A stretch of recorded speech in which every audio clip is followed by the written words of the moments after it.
Welcome to ChristiTutionalist Politics Podcast, aka CTP, in association with thelibertybeacon.com. And I am your host, Joseph M. Leonard, and that's Lenard.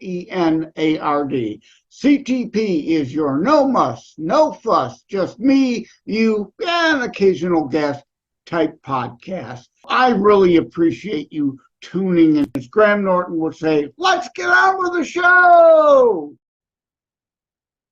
Greetings, everyone. Welcome to the show.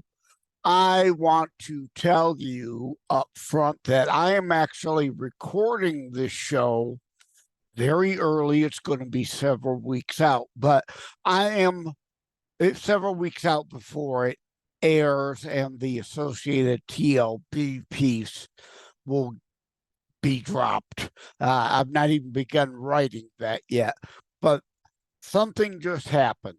Today is Saturday, May the 11th. For those looking at Jay Lerner Detroit, BitChute, Brighteon, Rumble, YouTube behind the scenes, you see me looking down at the calendar to get it right. Saturday, May the 11th, and I just got off the phone a few minutes ago with Phil Stargell, Black conservative talk show host, and Bruce Fleury, who is the author of The Negro Project, the definitive book on Margaret Sanger, eugenics, and the plan to engage in Black genocide.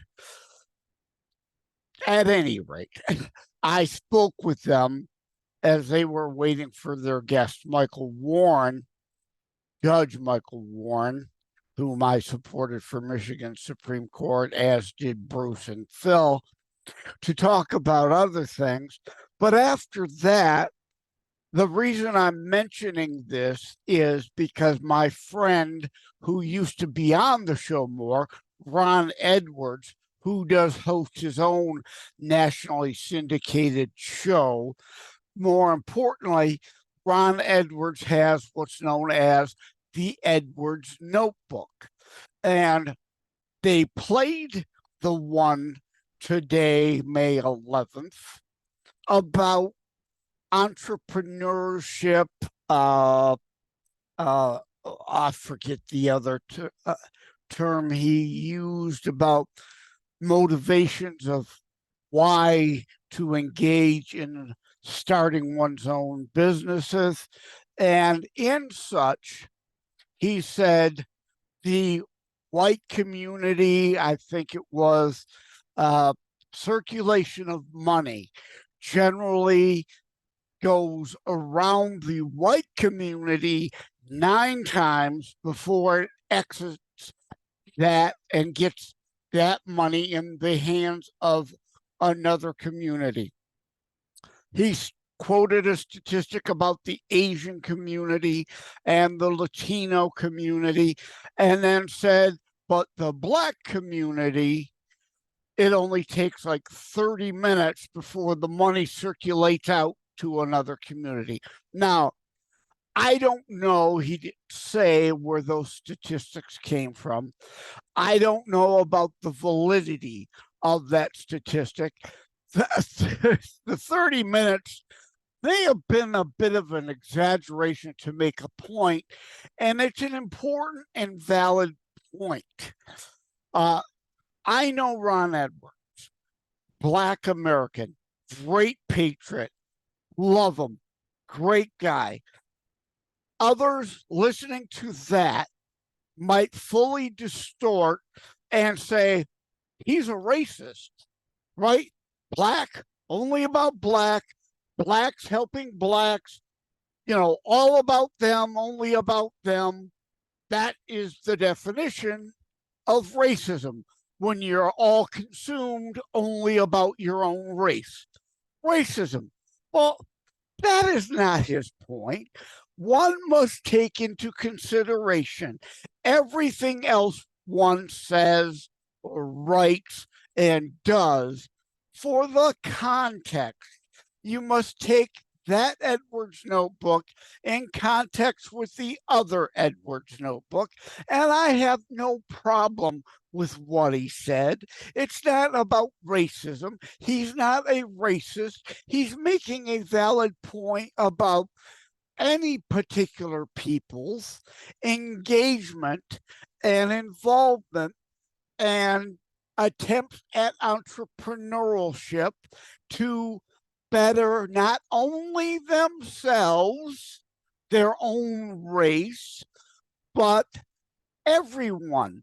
A raising tide lifts all boats, as the saying goes. And that is his point here. It's incidental, almost coincidental, and a byproduct. And I jokingly engaging in wordplay here, BUY product as opposed to BY product, both a byproduct and a byproduct. That dollar would circulate more within the Black community if those within that Black community indeed bothered to engage in entrepreneurship and formed their own small businesses, owned, operated businesses in their community. All right, let's define community. Generally, it's human nature.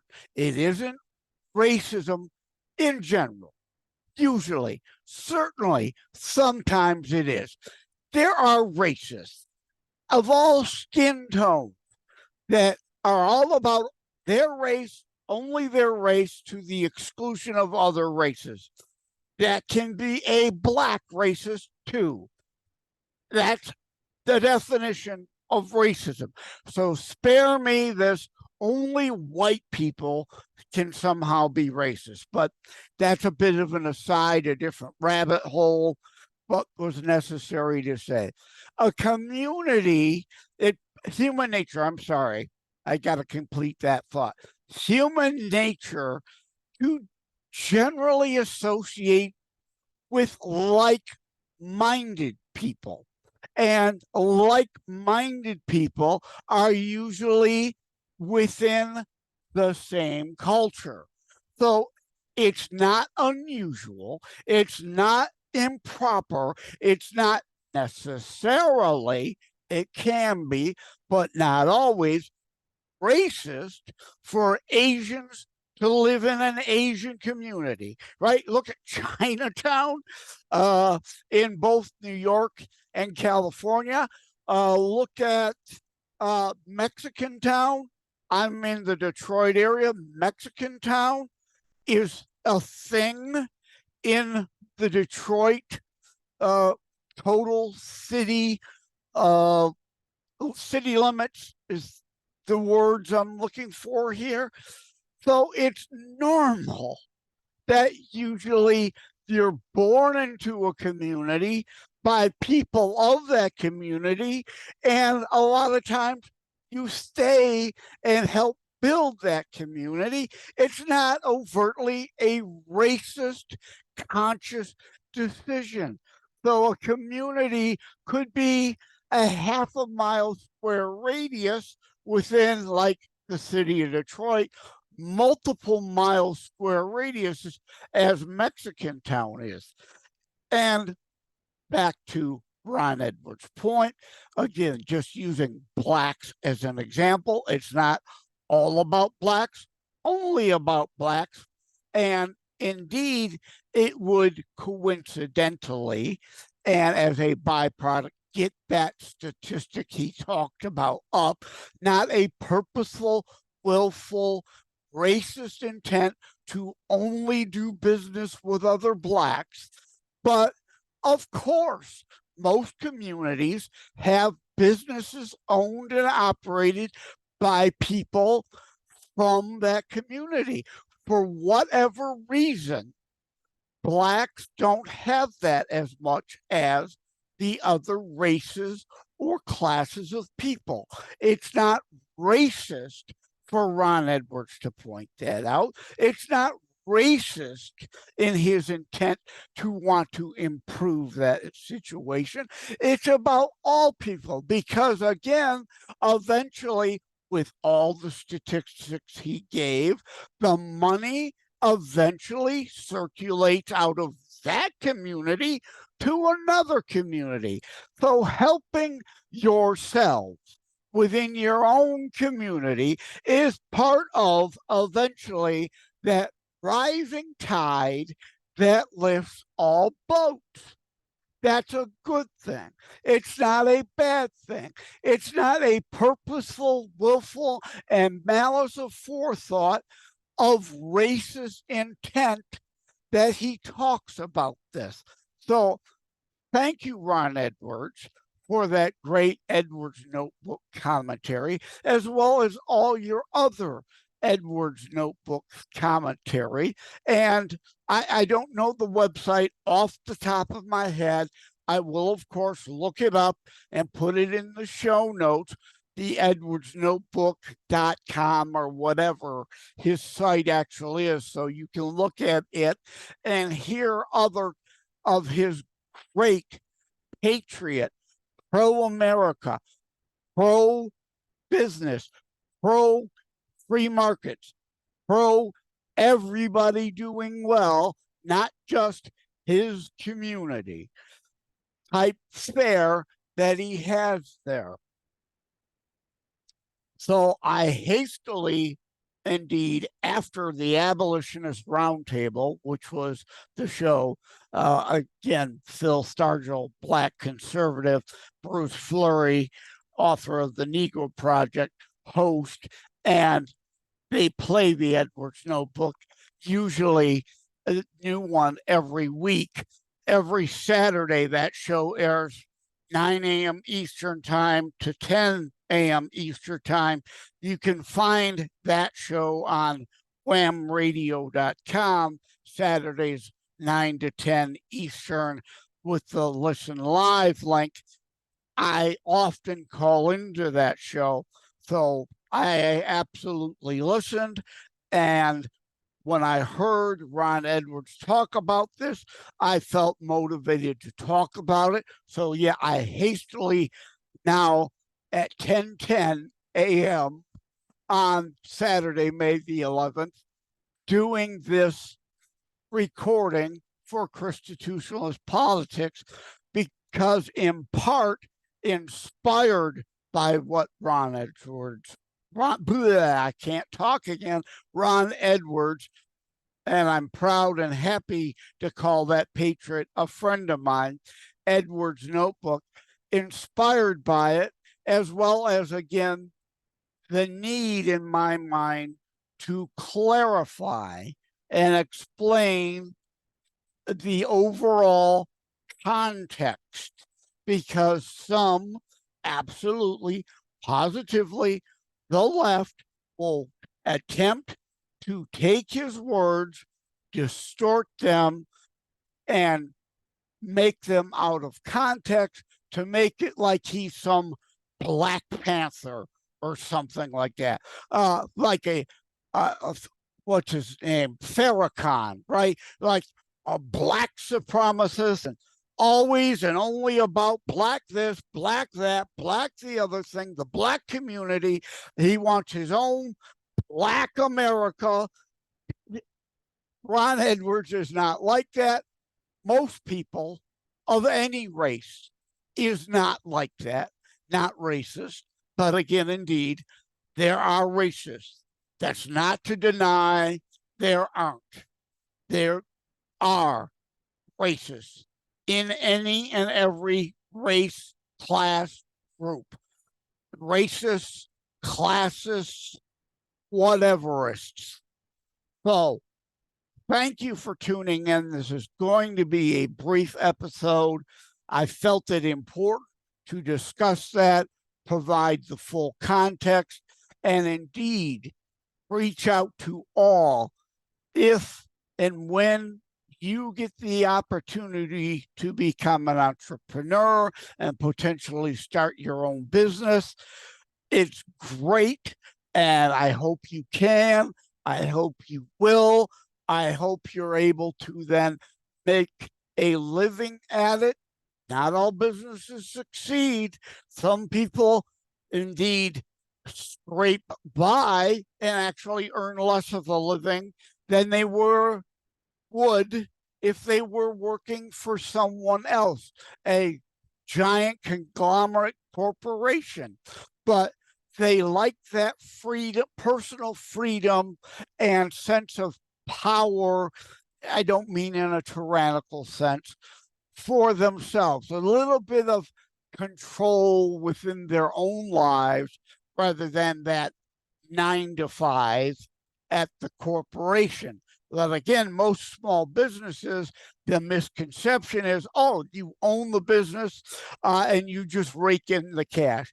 No, 99% of the time, the business owner has to put in far more hours than any employee they have in order to assure the business runs well and right, and they can indeed make money. It often is more work and more stress than the traditional 9 to 5 working for somebody else. Again, I kind of rambled and went down another rabbit hole there, but I think it was necessary. Thank you all for tuning in. Take care. God bless. Until next time, see you later. Segment 2, there will be a segment 3. I will be reprising discussion with Mary Vaughn. We haven't talked about it in a while. Well, I've mentioned in many shows the need for you to be a GOP delegate if we are to roar, ROAR, hashtag ROAR, restore our American Republic, not the Katy Perry roar fanboy type thing. Mary Vaughn segment from back last year will be added in as segment 3 of the show to talk about the importance of being a delegate. But segment 2, lame pun time. You know me. I cannot resist. Again, Savaged and Filtered. I'm Jokester Joe, co-host over there. Last week, or was it the week before? I forget now, but one of the recent shows I mentioned, Buzzsprout is added. My show is housed at Buzzsprout. Buzzsprout has added a fan mail, I'm using air quotes, feature, which means you should see anywhere you visit this podcast, not just at Buzzsprout, but Spotify or our number 2 place, iHeartRadio, that gets the most listens, or third in our top 3 of places, Player FM. But yes, to all those other places, we're carried on like 20 platforms now, including Audio Mac, just recently added. But at the top of every show notes, you should see a send us a text message link that you can then reach out to the podcast. And I joked, since they call it fan mail, and I sent them the joke and they appreciated it. Hey, for hot climates, what about AC mail? All right. Now, playing further on the fan mail joke and the old adage, the psychological question, if you were a tree, what kind of tree would you be? And of course, Back to the Future blame joke, make like a tree and leave. No, please don't leave. Please stay for segment 3. But playing on the fan joke, if you were a fan, what kind of fan would you be? Would you be a static directional fan or an oscillating fan? Would you be a ceiling fan? Would you be, I thought of more things to add in here before I hit record. An oscillating fan, a static directional fan, a ceiling fan, a personal, like one-person fan or a whole room fan, or indeed a fan on the AC unit to cool a whole building. If you were a fan, what kind of fan would you be? So if you want to engage in silliness like I do at times, because the show is otherwise so serious, that's why I'm putting this in. Feel free to send us a text message what kind of fan you would be, or indeed listener feedback on the serious subject matter we delve into. Thank you. All take care. I'm joined now with Mary Vaughn of the Taylor Republican Club in Southeast Michigan. We're going to have just a short conversation about the club and being a delegate, things like that. Rather than my going into your background, why don't you give us a brief background, including about your church over in Windsor, Ontario, Canada, for anyone that might be tuning in Ontario, Canada. Give us a brief bit about your background outside of becoming Taylor Republican Club president. I'm a precinct delegate, first of all, and I enjoy doing precinct delegate work. And I am also a church member of the Remington Park Tabernacle in Windsor, Ontario. The actual address is 604 Charles Street, and it's near the Devonshire Mall. And I conduct Bible lessons there each week on Sunday morning at 10:30. And we have the Taylor Republican Club, which we're very pleased with here in Taylor, Michigan, and it is for all communities in the Downriver area. It is not just for Taylor. We have all of the communities represented in our membership. And we're very pleased that each month that I have been able, since 1994, to be able to get a speaker each month for our meetings. This is very, very special to all of our membership because we get ideas from so many different candidates and other groups of people, such as human trafficking. And that's a going thing at this time because of the Sound of Freedom movie. And if you haven't seen it, it's a good one to see, but prepare yourself with some Kleenexes. You will need them. Yeah, I'm going to be talking about Sound of Freedom in not the episode that you're going to be on, but the weekend after that. I'm planning that. I lost my note. There it is. Saturday, July the 22nd, I'm expecting you will be on Season 1, Episode 5. Season 1, Episode 6 will be a follow-up movies and politics podcast, and I will be mentioning Sound of Freedom in that and in my article that goes with it.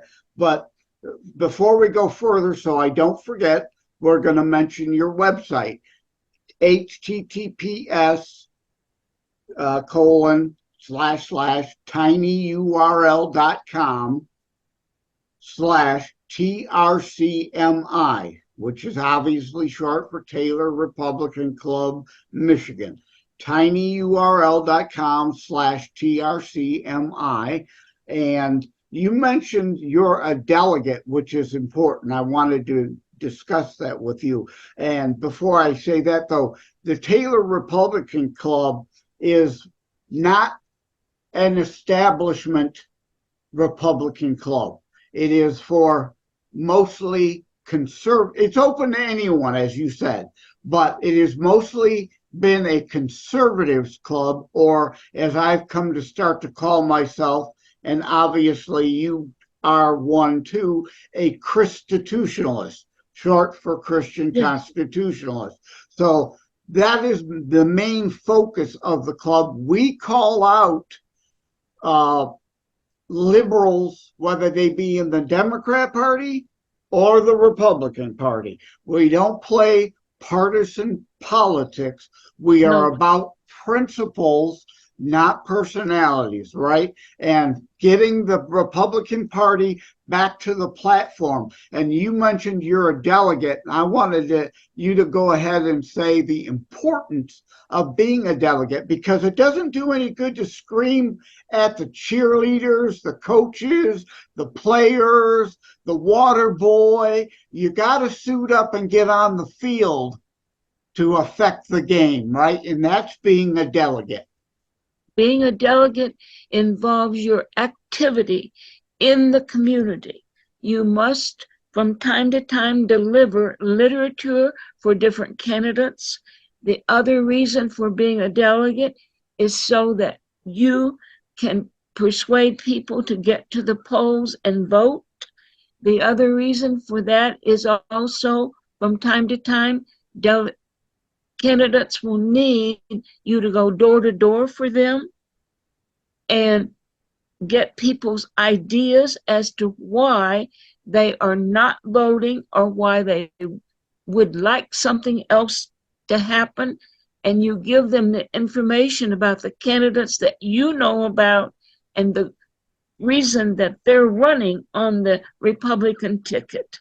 Right. Well, it's important. Everybody's level of involvement will, of course, be different. I'm older now. I have a heart valve issue, so I can't do the door-to-door thing. It's one of the reasons why I wrote my book, Terror Strikes Coming Soon to a City Near You, and one of the reasons why I'm doing this podcast, to reach more people and outside of Michigan, even outside of the United States, globally, to reach everyone with a ChristiTutionalist message about freedoms and our rights. And as Franklin said, a republic if you can keep it, which means you have to sow, right? You reap what you sow. If you don't sow anything, somebody else can sow rotten fruit that we're stuck dealing with, right? Yes. So another thing about being a delegate, then it is easier.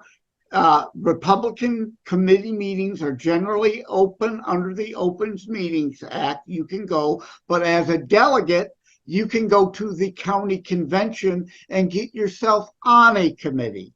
And being on a committee, you then help recruit candidates. So if you're upset with the quality of candidates we have in the spring to vote for in the primary, guess what?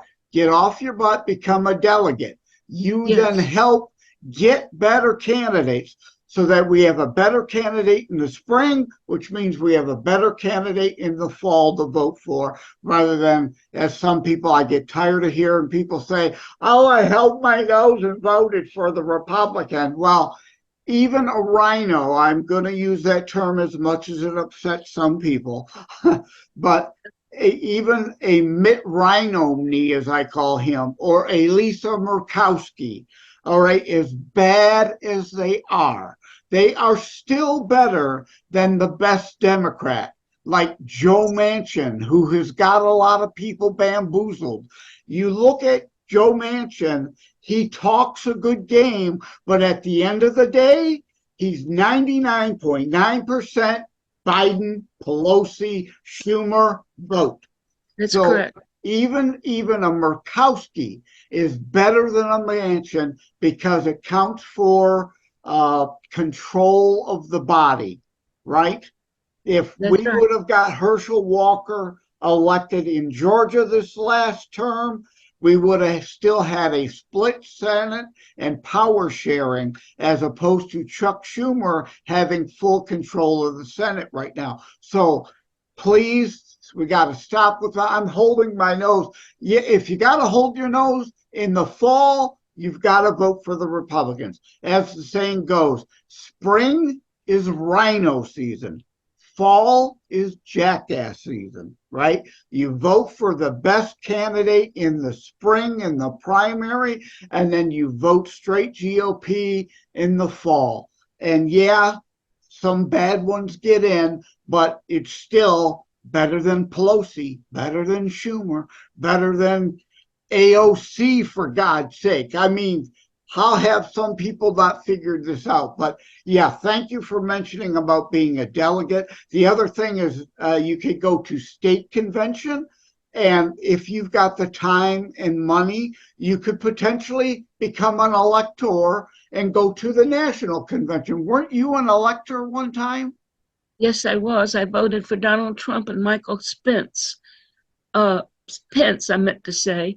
And I went to Minneapolis. It was a very, very lovely trip, and it was worth every penny that I spent to get there. The thrill of being an elector is unbelievable. Oh, I And can usually imagine. you only get to do that once in a lifetime. Yeah, yeah. And again, let me make clear though, for people watching, to become a delegate is free. You just have Right. to sign an affidavit to get your name in your precinct on the ballot. And most precincts have only one delegate, some none, some two, and usually three or more are allowed. So if you get on the ballot, you vote for yourself, you usually become a delegate, unless if your precinct happens to be crowded with several that already exist. But we've got to fill these delegate slots, and you do not have to plan on spending thousands of dollars going to a national convention. You don't have to go that far. You can No, stay involved locally, but it's important to be a delegate, because without being a delegate, you've got no vote. You've you have got nothing. no say in the Republican Party. I'm sorry, Republican Party, Democrat Party, Reform Party, Libertarian Party, U.S. taxpayer, they are all under the law a private club. Obviously, the fall elections are open to everybody, but in a primary, the party gets to decide its own rules. And for the only way for you to have a say is to come out of those cheap seats, put on the equipment, which is being a delegate, and getting on the field to have a say to affect the outcome of the game. All right. Well, anyway, thanks for joining me today, Mary. I appreciate that. We went Thank you for kind of asking. longer than I thought we would even, but I didn't know what rabbit holes we would go down. And I do want to mention, if I may, that we're having an Allen Park Street Fair, and there will be a booth there, and I'll be working there. And I have spent time labeling constitutional booklets for people, and they are free. And you come to the Allen Park Street Fair, and you'll get at least a constitutional booklet with the independence in it also.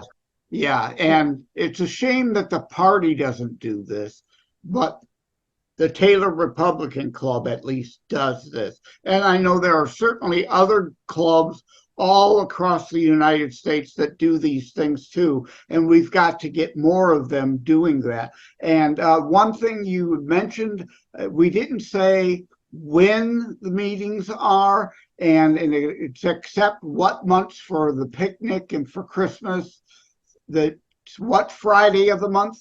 We will start our readings in September. The first will be the 8th. And we will have a meeting every month until next April, which will be 2024. Our Christmas dinner will be at the Stitz Post in Dearborn Heights, and it's a lovely place with very good food. And I always use the price around $20 or $22 because everyone in my club and the Downriver area can afford that price.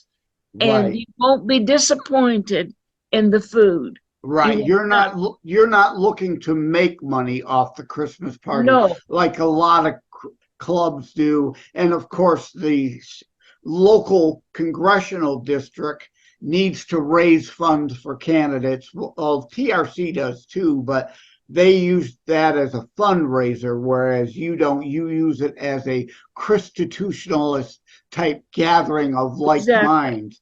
And again, tinyurl.com/TRCMI. And you could also find, using the Wayback Machine, the old 12 CDRC website. It's no longer, because of redistricting, there's a new 12th district. But if you go to the old 12 CDRC website using the Internet Archive's Wayback Machine, there's a clubs link which lists a bunch of clubs in Michigan. And if you're not in Michigan, which of course a lot of people watching won't even be in the United States, find a club of any kind, conservative, ChristiTutionalist, whatever, near you. DuckDuckGo, Jibberoo, or FreeSpoke search. Don't use Google. Use DuckDuckGo. Find a good club near you to become a member of. All right. Thanks, Mary. Have a great night. Thank you for having tuned in for ChristiTutionalist Politics Show. If you haven't already, please check out my primary internationally available book, Terror Strikes, coming soon to a city near you. Available anywhere books are sold. If you have locally run bookstores still near you, they can order it for you, or autographed copies are available online direct from me via terrorstrikes.info/shop. Be sure to check out more about today's discussion at thelibertybeacon.com, where my articles drop every Saturday. And let me remind, over time, the fancy high production items will come. But for now, for starters, it's just you as a very appreciated listener by me. All substance, no fluff. No fancy high production intro or inserts, at least yet, just straight to key discussion points. A show that looks at a variety of topics, mostly politics, through a Christian U.S. constitutionalist lens. So again, thank you from the bottom of my heart. Take care. God bless. Like and subscribe to ChristiTutionalist Politics Podcast and share episodes. We need your help to grow the show.